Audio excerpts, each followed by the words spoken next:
नाज़रीन वेढ़ा वरी वसंदा खुशहाल थींदी सिंध जे सिरे हेठि ख़ैरपुर लुकमान जे सिंध पब्लिक हाई स्कूल में शानदार तक़रीब थी आहे।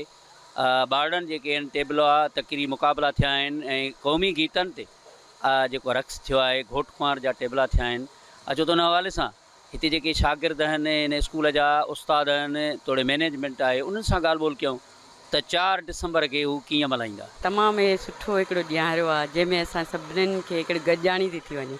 असांजी जेका 5000 जेका चवंदा न उहा सकाफ़त आहे इहा सुहिणी धरती असांजी ॿारनि में उहा अवेयरनेस थी अचे, ॿारनि में उहा ई ॻाल्हियूं माना हिकिड़ी गॾिजाणी हिकिड़ी ईद जो मौक़ो आहे। मां मैसेज इहो छॾींदसि त सिंधी सकाफ़त जे हिसाब सां त इहा सिंधी सकाफ़त मल्हायो वञे ऐं ख़ासि तौर सां मां उन्हनि जेके ॻोठनि में रवासी आहिनि जेके नियाणियुनि खे माना अॻिते वधणु नथा ॾियनि त उहे उन्हनि माण्हुनि खे ख़ासि वॾेर को जेको आहे तबिको उन्हनि खे मां चवंदसि त उहे अचनि ऐं नियाणियुनि खे तालीम ॾियनि ऐं उन्हनि खे बि इन्हनि सकाफ़तनि में इन्हनि में हिसो वठाइनि। टेबलूज़ ॾिठासीं, उन खां अलावा स्पीचिस वग़ैरह हुयूं। सखावती बाइकाते लॻे पियो त हे सकाफ़त जो ॾींहुं आहे।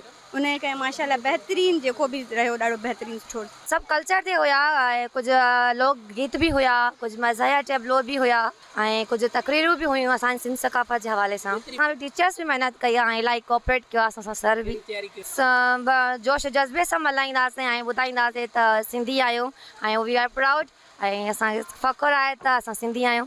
सभ खां पहिरियों त असां KTN वारनि जा तमामु घणा निहायत शुक्रगुज़ार आहियूं जो उन्हनि जेको आहे सो असांखे टाइम ॾिनो ऐं स्कूल में आया।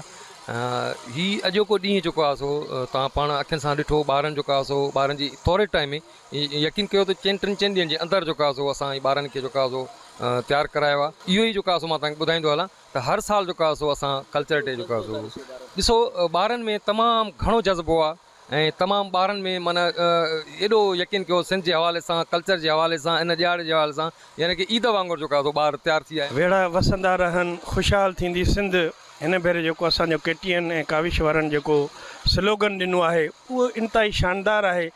उन ई तहत हिन भेरे मां ॾिसां थो त असांजो सिंध पब्लिक स्कूल ख़ैरपुर जेको आहे अफ़सर्स कॉलोनी में जेको आहे ज़ुल्फ़कार कनासुर साहिब जी सरबराही में हले पियो। उन जे ॿारनि जूं जेके अॼु परफॉर्मेंस ॾिठी आहे या उन्हनि मुख़्तलिफ़ जेके टेबलोस पेश कया आहिनि उन में बाक़ाइदे उन्हनि हिकिड़ो उत्साह पैदा करण जे लाइ इहो पैगाम ॾिनो आहे। हुननि पंहिंजे टेबलोस में इहो पैगाम ॾिनो आहे त इंसान ज़ात मायूस न थियो, इंशाअल्लाह सिंध वरी ख़ुशहाल थींदी, वरी असांजा घर आबाद थींदा, वरी इहे झुमरियूं जेके आहिनि इहे नाच गाना इहो हो जमालो पिया क़ाइमु रहंदा ऐं असां स्कूलनि में मुख़्तलिफ़ ॿारनि इहे टेबलो पेश करे झुमरियूं पेश करे इन शइ जो हिकिड़ो पैगाम ॾिनो आहे त इंसान खे मायूस न थियणो। कैमरामैन मुनवर मल्ला सां गॾु ख़ादम जोड़ी जो KTN न्यूज़ ख़ैरपुर।